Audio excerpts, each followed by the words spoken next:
Hey guys, I'm Tim. Thanks for checking out this video. If you follow my channel, you know that I usually post like GoPro footage of me riding trails and those kind of things. Today I want to try something different, mostly because I got a little bit behind schedule.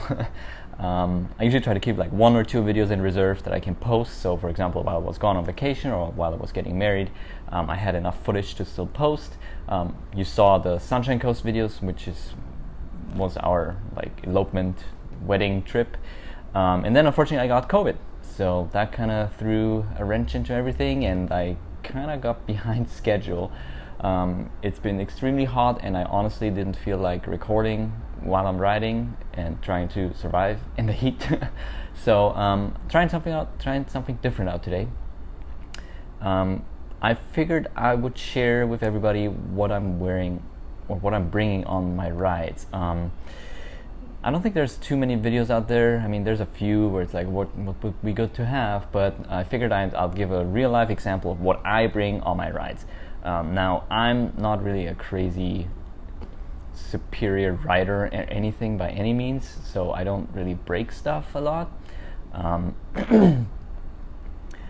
Anyways, let's get started. I have my little plant here. And I have my hip pack here. It's I think it's called the Dakine Hot Labs 2 liter.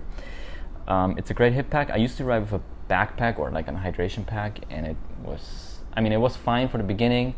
Didn't really know what I was doing, but I mean it's like super hot, and it's really a bit too much for like those 2-3 hour rides or something that I usually do. So eventually my now wife got me this hip pack, and it really changed things quite a lot for me. It's super comfortable, and the problem that I had with the hydration pack was that when you go over bumps, it would just like always go up and down, and it was just it just felt strange. So this is the Dakine Hot Labs. If you can see here, it has like this little, technically it's a water bottle holder. I usually use it for my gloves, and these are just the Fox Dirt Paws. I found that they have quite a bit of padding, so they take out a lot of the vibration, which is great for my injured wrists and everything. So these are great. I recommend those, by the way. Then let's see what I have inside here. So it's fairly basic, really. I usually ride with riding glasses. So these are the Smith, I think, Ruckus or whatever they're called. Just simple. Right now I have the clear lens on. You can take off those arms and then just put different lenses on there. I like the clear lens for most of the time, unless it's like really bright, but I mean, riding on the North Shore, it's usually a lot of shade, right? So I like the clear lens and just have my eyes deal with the contrast and whatever. These are pretty good. The only thing is I dropped them once on like my second ride, and there's a little scratch in there already, which is kind of expected more for like $200 glasses or something. So if I don't ride with glasses and I have my full face with me, I usually bring my goggles with me, and then I just put the gloves inside the pack, and I have my goggles on the side here. So that varies a little bit. And then I usually have like a Cliff Bar with me. Obviously, you need some food while riding. If you don't eat or drink properly while riding, you need to do it, even if you're like feeling sick or whatever, but you need to eat. It's important. Then I have my little gauge here for pressure. This one is actually like, I think this is the best one you can get, honestly. And I'm not saying it because I'm sponsored or anything, but like, it's the easiest one that you can use to switch between Presta valves and Schrader valves. So you can check your tire pressure, and then within an instant just check your suspension pressure. It's super easy to use, super simple, and it's great. Unfortunately, I broke one of them already, so this is my second one. Basically, this little plastic thing here that switches between the two modes, it kind of broke off, so I'm not sure. I'm still trying to figure out why exactly it happened. Maybe because of all the temperature changes. So I'm just gonna try and be a little bit more careful with it. What else do we have? We have this little spare tube here. I think this is a Pirelli Smart Tube. It's like one of those fancy ones that are like super light and super small. As you can see, it packs up really light. I have it in a Ziploc just to keep it kind of a little bit safer. And usually there's no need for me to bring tubes. My whole stance on the whole, oh, I got a flat, let's throw in a tube thing is like, honestly, for me, it's not really worth it.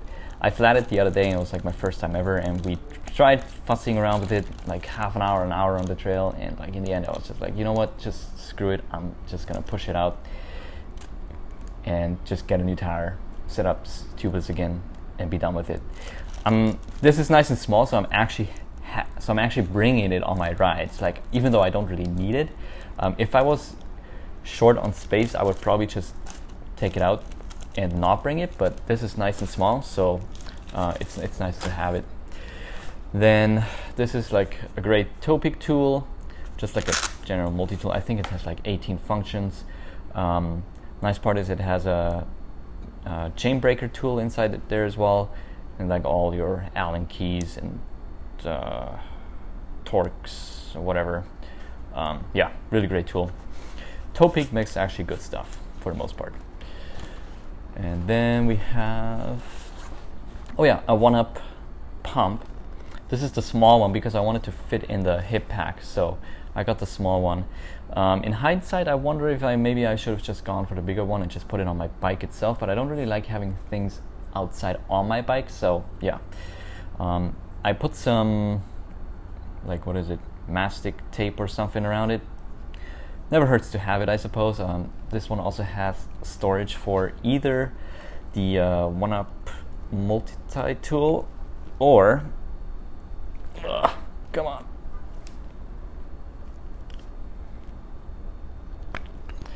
or for a CO2 canister. Never used one before, to be honest. So, and I'm hoping I will never have to, but I figured it's probably good to have one, especially if you have to inflate a tube really quickly or something. Yeah, this screws onto the CO2, the end cap here, and then you just pop it back on the pump. This honestly is the best functionality of the pump. The pump itself is a little finicky, to be honest. So I pumped up my tires like once or twice on the trail just because I didn't have enough pressure, or because I dinged the rim and I was like, okay, maybe I should add some pressure. You have to really be kind of exact on how you position the pump head on there. So that's a little annoying. But on the other hand, well, it has this thing integrated, and for the CO2 to use it, you basically just screw out this pump head, and then you just screw the CO2 canister in there, and off you go. So that is the 1UP pump. And I think I have another CO2 canister with me here somewhere. I do, yeah. Another one, just a spare one, just in case, you never know. And then I have some just generic Bell tire levers. Always useful to have, I think. Even just helping somebody getting a tube put in. It's always good to have some tire levers. And that is, oh yeah. I usually wear contacts while riding, so I have like one spare contact. I have like a little Band-Aid and a whole bunch of ibuprofen. So if somebody breaks something, or you never know, you can just throw in pop a couple ibuprofens and hopefully you'll make it out. Funny story, I actually pinched a nerve or something while riding, really stupid, and I was like, okay, you know what, I still want to go riding, so I just popped in one ibuprofen and good to go. Another GoPro battery for the GoPro that I'm using, and then this is probably the more exciting part maybe. This is a little Lezyne plastic tubeless kit that I've kind of modified. So basically I have a little strap from a Lezyne pump that I still have. I just keep it in here because, I mean, it's Velcro. You can probably mount something somewhere if you need it to. Folds up nice and small, so I just keep it in there. And then I have a few other things in here, so I'll just show you real quick. I have this super mini, very light knife. I think this is like 20 grams or 15 grams. Very simple. Yeah, it fits in there, so why not? And then obviously this tool for inserting bacon strips, and a bunch of bacon strips. And then I have a spare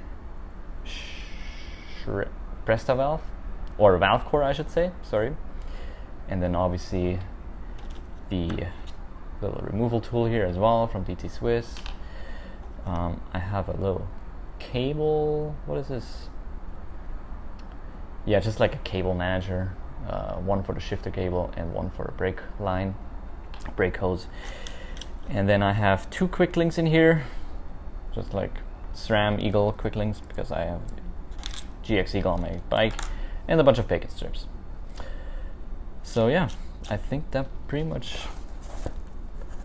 summarizes everything that I have, that I usually bring on my rides. Oh, like a little lozenge, okay.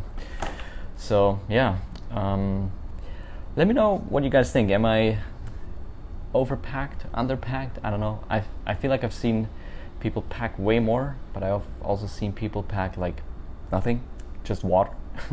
So I don't have a derailleur hanger with me. That might be a good one to bring too, I guess. But yeah, like I said, I'm not really a smasher or anything, so I don't think there's a need for that for me. Yeah, let me know your thoughts, and I hope I'll see you guys probably again soon. There's lots of riding to do still this summer, and hopefully going to the park still, with the bike park obviously, and then hope to get some footage there. And once I found my mojo again, I'll see you guys on the trail. Otherwise, I'll probably have a lot of more tech reviews, gear reviews that I can post. So let me know if you guys like this kind of content, and yeah, I'll see you around. Cheers.